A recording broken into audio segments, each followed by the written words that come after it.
অভিনয়টা একটু বেশি সত্যি হয়ে গেল, তাই না?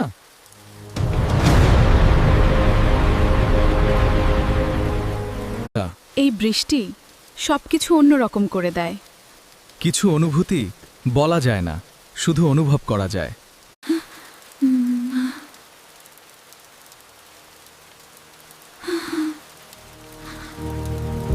তুমি আমাকে ভালোবাসো না। আমি তোমাকেই ভালোবাসি। আমরা কি আবার? সব গল্প বাস্তবে শেষ করা যায় না।